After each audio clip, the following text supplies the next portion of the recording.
Today I'm going to talk about the process I went through to buy my second property. So, my first property is there's a video on that, and that is the condo in Morristown. I skipped in terms of chronologically for the videos. I skipped the second one, and then I went straight to my third one. Honestly, the first and third are just more exciting, so they're easier to talk about. The second one I'm going to describe now is the house I'm in right now, and it's in Morris County, New Jersey. And it is, I guess it's not as exciting, but it's something definitely worth sharing because my experience, I'm sure, can resonate with many people watching this, and it taught me a lot. So, my favorite strategy is house hacking. I mean, house hacking is incredible. If you're, in my opinion, if you look at your monthly expenses and you really break it down, like I'm talking about pen and paper, not in your head. I'm guilty of that too, but it's you gotta have it visually. And then you just think about the way house hacking could help those monthly expenses, then you automatically will agree with me that it's such a cheat code to getting ahead financially. So I house hacked my first property in which was a condo, and I have a video about that. And then I moved into a second property about 2 years after my first one was purchased. And why did I buy a house? So this was the why is like super unique to me, and I actually love this because people in my life were asking me why am I buying a house, and it's such a fair question. I'm a 28-year-old guy when I was buying this house. I had a girlfriend, but we hadn't lived together. Like we don't have kids. Why do I need a house? Why, like, this two-bedroom condo, which is in a really nice younger town, should be perfect, right? But for me, it wasn't so much about the where I wanted to be in life in terms of like a house and like settling down. It was more so because I can.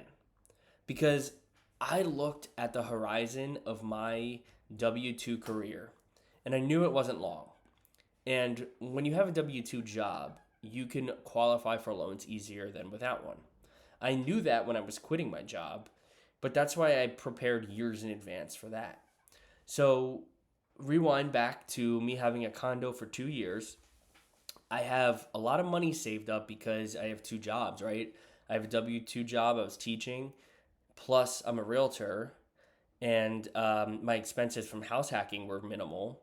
So that can really add up, right? And especially at that point, I mean, I was just becoming like from a new realtor to like a more seasoned one and doing more business.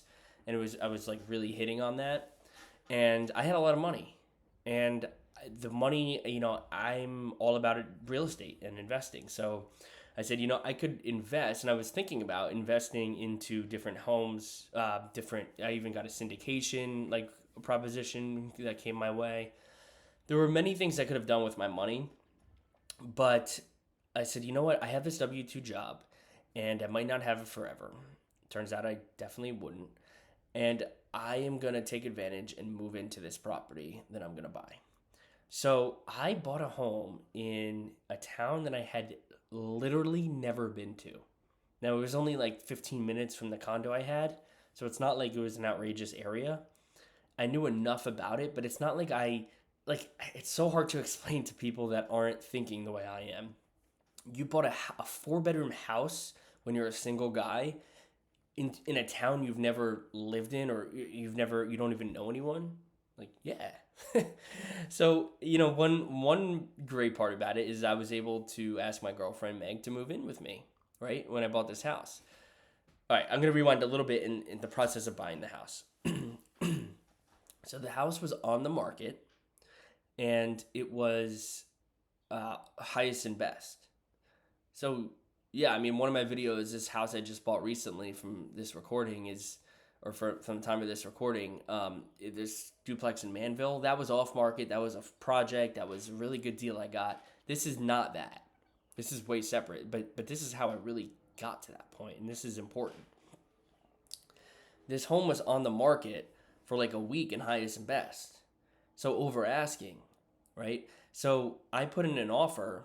I came in third place in the offer, and it was 20K over asking. I paid 20K over asking. It was my offer. it got rejected. However, a month later, as this happens a lot in real estate, a month later, the listing agent called me and said, "Hey, Jake, our first offer fell through," and told me the reasons why. Because this house was not in great condition, so there were some issues with the home inspection.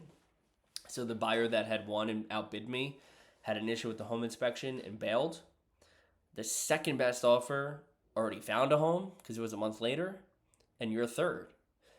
And I was like, oh my God, let me do another walkthrough today. Let me, bring a contractor. Let me bring my girlfriend. Like, now it's serious. So let me just make sure that I'm still interested because it was a month ago and I was putting in other offers and all that. And let's go and see, let's see it with a different lens this time. I gotta say, walking through with a contractor and going through all that, I had mixed emotions because this house is quite a project. I was paying at the top of my budget. Again, I'm a teacher, I'm a realtor, but and like now I'm gonna have two properties, right? Like all of a sudden I'm gonna actually be a landlord. I'm gonna hold my first one. Like there's a lot of lending situation that needs to take place. Like this is a serious move for myself. So there's one thing putting in offers. Second thing is like, oh my God, this is mine if I want it. I could say yes or no right now. So I said, F it. Yes, let's do it. The inspection happened. I paid for my own inspection. More came up than I thought, than I anticipated. I said, F it. Like I have a W-2 job. I'm young. I'm single in terms of not married. I don't have kids. And I am in a unique time in my life where I can like see this out. Like this is what I try to tell clients too. It's hard for me to articulate it about someone else because I'm not in your pockets and I can't tell you, oh, overpay because it's going to be fine. But I could tell myself that, and I firmly believe that. And I want to tell people that, but it's not, I can't. But I'm like, you know what? It's 20K over asking, but let's see this appraisal. The appraisal came in 20K over what I bought it for. So I'm walking into equity. And this is a fixer-upper. Like, it's honestly couldn't really afford it. I barely qualified through lending. If the interest rate went up a tiny bit, I don't qualify. That's how stretched out I was. But again, I saw the bigger picture. So I bought it. I put in a ton of work to it. All the money that I thought I had, no longer had it because I put it all in the home. So all of a sudden, I did low money down, which is a huge part of this story. I was also my own realtor. So the money that I had to bring to closing was very minimal. Another quick strategy that I executed is I built in seller concessions in my offer. So when I say it was 20K over asking, I actually offered 30K over asking with a 10K seller concession. So it nets the seller 20K over asking still. That's why I'm saying it. But it was able to help my down payment because I wanted to bring less money down. That was my strategy. And have more money for renovations in my pocket. And that's what I ended up executing. So it was a 3-bed, 2-bath house when I bought it. Added a bedroom. I didn't add square footage, but there was one space downstairs that it wasn't underground, so it's legal, right? It's not like an illegal bedroom that's underground, but it's not that. It's just it was an unfinished little rec area extra room. So the contractor was able to fix that up renovate that into a bedroom. So now legally I have a 4-bedroom, 2-bath house. Huge backyard, 3-car garage. Listen, there's still so much work. It's a year and a half later. There's still so much work that needs to be done. I mean, interiorly, it's kind of nice. It's all good, but the exterior, it looks like it's very old wood siding. I got a new roof, so there's been some investments, but I love the decision I made because, like I said, my girlfriend was able to move in with me. I'm still house hacking, and now the house hacking is a little simpler because downstairs, the bedroom that I added, that's where my roommate lives. He has his own bathroom. Maybe one day I can make a little kitchenette. And so it's very secluded, private entrance, private exit. So it's a really great house hacking situation, which is why I offered it in the first place because I saw that. I saw that opportunity.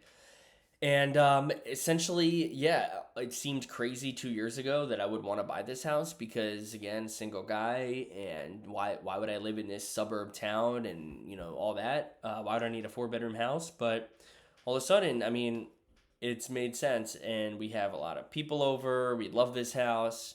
I quit my job, so if I were to not buy this house and quit my job, then I don't know, would I be stuck in the condo for my owner occupied situation for a long time? Maybe. Right? I mean, it's not impossible to buy a house with a 1099, but it's a lot easier with a W 2. So I was able to, take advantage of that. And I'm so happy, a ton of space. I'm in my office right now. Like, I. I have an office. I mean that it's the fourth bedroom, but like it's great. So ton of space. We're really happy, and I did something unorthodox. Being told, I actually have screenshots from people because I'm like that told me I'm overpaying or that I shouldn't be buying this or I'm over outstretching myself. And I would say I probably have at least 200K of equity at the time of this recording. So go with yourself because there comes a point where you realize that you know more than the people telling you. And this was my point of realizing that. Thanks for listening.